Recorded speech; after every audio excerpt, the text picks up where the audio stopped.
Hello, I have another demo for you for Open Interpreter.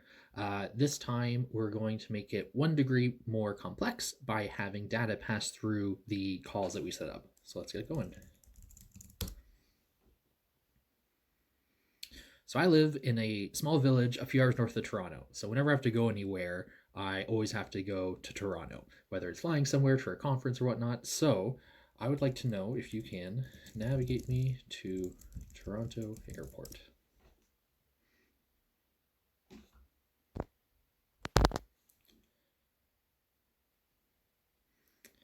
So you can see without mentioning the map service I want to use, it takes what's probably the most popular one, but one that I am a frequent user of.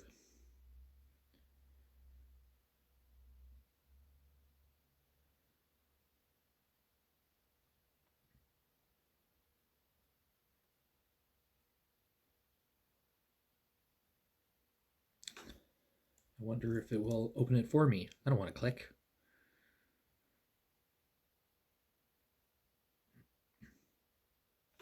Let's do it. And there we go. Let's go to departures.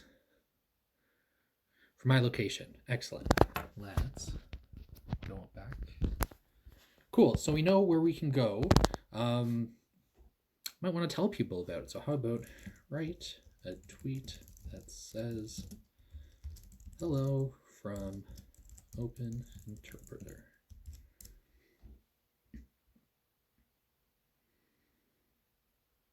I did set my Twitter handle in the config file. Definitely recommend that you update your config file to have any commonly used values or anything that you think Open Interpreter should be aware of, because that makes things a lot smoother and more direct. Don't have to do as many back and forths.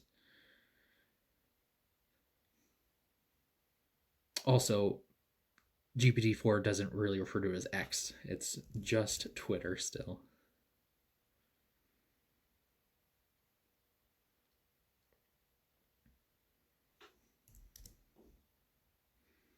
Hello from Open Interpreter. Okay, 2 for 2. And since I did a little plug in my Twitter, let's make it easy for you to follow me. Create a QR code for people to follow my Twitter.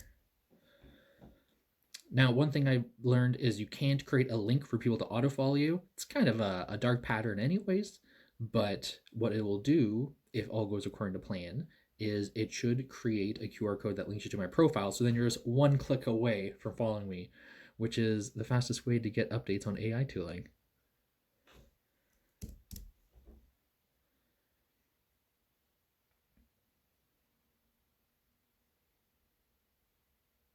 Already got QR code. It's like I practiced this demo before I'm doing it live.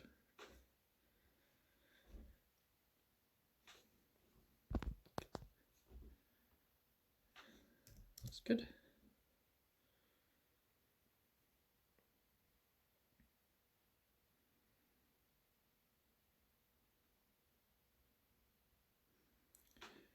Termux does operate in its own storage space. You can set it to access the rest of the phone's data, but you have to grant it permission. Open the QR code. I want to see it. Got to test it. Now I do have a second phone here. I'm just going to enable the camera. Get this out of the way. Tap the QR code. We have, oops, enter my PIN. Mike Bird on Twitter. This is going quite well. I got one more for you. Okay.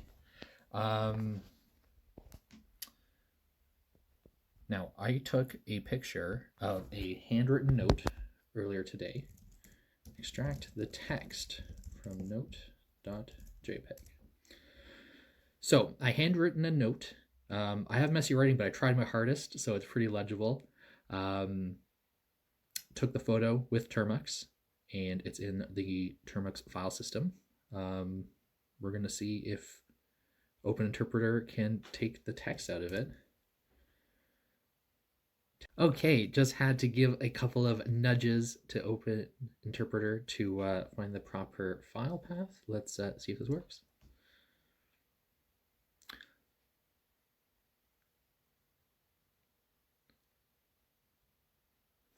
So that's the text it came out with. This is the note. Of course, it's backwards. I guess my eye looks a bit like a bracket and my eye's a bit of a 1. I'll work on my eyes, but I'd say for the most part, that's pretty good for a non-optimized script. So with those 4 little examples, as you can see, you can pass data throughout different apps with Open Interpreter being the core segment of your setup. Definitely encourage you to reach out and try this. There is a hackathon on Thursday the 12th where me and a team will be trying to see the capabilities of Termux on Android. Still one spot left if anyone's looking to join. But anyways, thank you for your time. Really appreciate listening in, and keep building stuff.